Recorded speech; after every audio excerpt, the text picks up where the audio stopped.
Hey everybody, it's Jason Blaha here, and sitting here drinking my morning coffee, getting ready to start my day, start squatting and all of that. And something that came up this weekend in a couple videos I made. People always say this stuff like, "Oh, you're a power lifter. You only care about the big three. They're overrated exercises. They're not even the best judge of strength." You hear all this nonsense, and I think that's something we should look at objectively.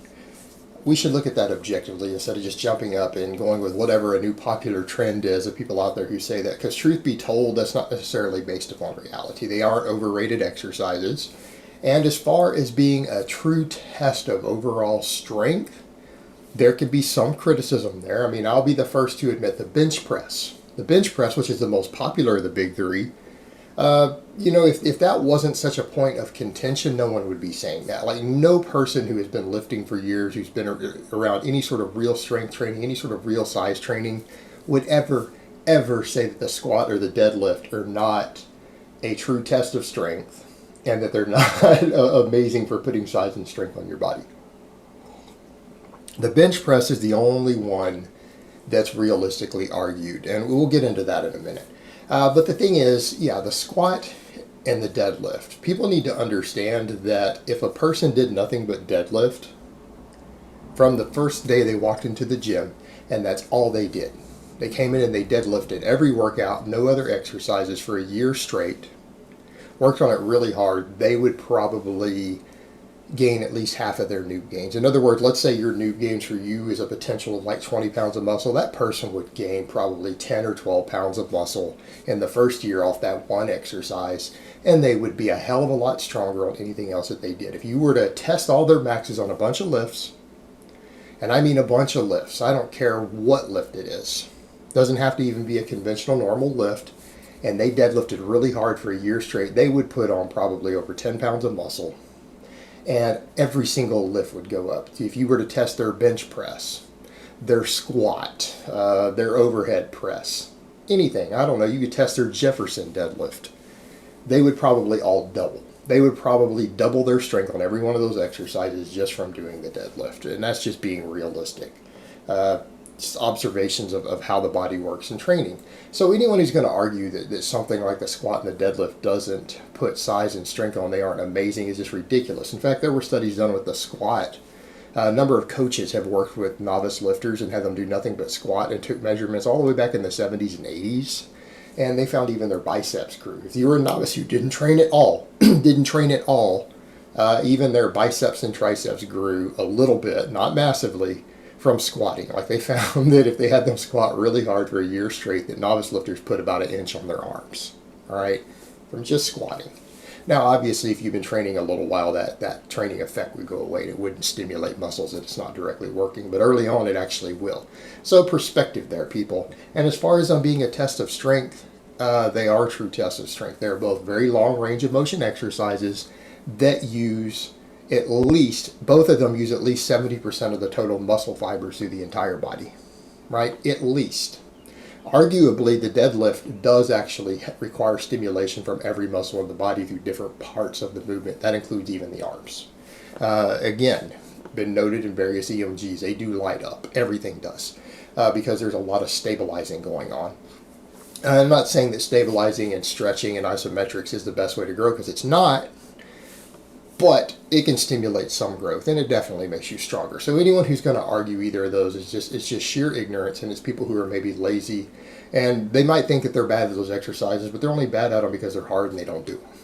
Now, the bench press, that's, I think, an arguable case can be made there. I'm not a big fan of the bench press. I'll just say it. Even with a powerlifting background, I'm not a fan of the bench press. To me, the bench press is something you do between the squat and the deadlift at a meet. It's very easy to manipulate the lift. It's very easy to cheat the weight. It's very easy to use things to trim the range of motion way down that you can't do on other lifts to allow you to lift more weight that has nothing to do with producing more force with your muscles. And some people who are just more flexible than others can do things like extremely large arches and stuff that fit within the rules. Like, I've actually had to judge meets before to where, at least the last one I judged, Like the Swedish women, every one of them on the team had such a massive arch that we had to actually watch to make sure their butts weren't lifting off the bench, because they could put their feet completely behind their hips, like towards their head, like all the way under them, feet flat on the floor, and they arched like a big bow, and they were benching the weight 3 inches. Right? So, I mean, there's stuff like that. There's a lot of nonsense like that involved in the bench press. It only uses, for the most part, for any of the movement other than a little bit of leg drive, it's purely an upper body lift. Which isn't indicative of strength. Your upper body by itself is never an indicator of your actual strength. It's not, it's less than half of the muscle in your body, or at best half. So, and that's, again, that's counting all the stabilizers like the lats and everything, which are massive muscles, and they're just stabilizers on that lift. So, the argument can be made against the bench press. And I mean, case in point, you don't win meets based upon the bench press. If you guys recall the last meet I did, because I was a YouTuber already, I got my Worlds invite, I won my medal, but if you guys remember, Rob outbenched me by 20 kilos. He beat me by 20, it might have been 22 kilos, might have been 22. He outbenched me by 20 kilos. Now that's 44 pounds. I still took his medal, and I took his medal while reeling my deadlift into less than I did in training. In other words, I out squatted him by so much that my squat was higher, even missing squats and doing poorly on the squat that day, less than I had anticipated. I still caught his total with him bench pressing more than 20 kilos more than me. We walked into the deadlift, he set an all-time PR, and I brought my third attempt down like 50 pounds almost. Like, I was going to go in and do 600 pounds on my final deadlift. I reeled my final attempt down. I only went up 2.5 kilos. Or 5 kilos. I went up 5 kilos. So basically 11 pounds. That's all I increased my final attempt. I walked in easy, just trying to beat him, because I knew I wasn't going to place higher. I wasn't going to place first. And I just walked in and pulled a lift that I had done rep work with in meet prep, and took his medal. But he outbenched me. So again, we kind of come to the point of how important is the bench for even powerlifting? Not really. It's the weakest of the 3 lifts. And so, you'll see people try to replace it. I mean, that's what I like about like the Strength Lifting Federation. They come in and they say, okay, we know the bench press isn't the best judge of strength, so we'll throw in the strict press. It's a better judge of strength. I agree with that, but you'll lift even less weight. And so ultimately it comes down to, even in those meets, already the bench is already the lowest on your total. And your total is what determines where you place, what medals you get, your overall strength, right? It de-emphasizes it even more because no one strict presses as much as they can bench press, like your overhead press. So you still run into a problem of valid strength comparison of it. It gets de-emphasized, but people would argue, rightfully so, that any exercise that's mostly upper body dominant isn't that important to your overall strength. It matters, but in the grand scheme of things, exercises that use your entire body are really determinant of strength. So again, we can come back to the point that there can be a really good argument made for the bench press not necessarily being the best test of strength, even though it's the most popular lift. Everybody does it. It's the most popular lift, and mainly because a lot of people who lift are lazy, and they want to lay on their back. They want to exercise they can lay on their back and do, and that's fine. I know that's cliche, that's tongue-in-cheek. Jamie Lewis says that a lot when he's making fun of Americans, even though he's an American. And we could be lazy sometimes as a people when it comes to exercise. Kind of the joke. But yeah, I mean, the argument can be made against the bench press, and it's a fair argument. It's a fair argument. But the problem becomes, what are you going to replace it with to put anything that's a little more upper body focused in, that's still going to allow you to hit a good number, so it's going to matter meaningfully to your total. Because at the end of the day, people need to remember, even in strength competitions like that, tests of strength, it's all about what you do at the end, your final overall strength, what you can do over several different lifts. Because one lift doesn't necessarily make you strong. Right? Because some people are just genetically built to do a certain lift, and that's why you can't just say just the deadlift, because some people have different arms and leverages, and with less overall strength and muscle they can pull more, right? It just has to do with their levers, their range of motion. Someone who's really short is going to pull a hell of a lot more pound for pound than someone taller. A hell of a lot more, but it's less force being produced. Someone with really long arms, again a perfect example, is going to deadlift more with less muscle and less strength than someone else.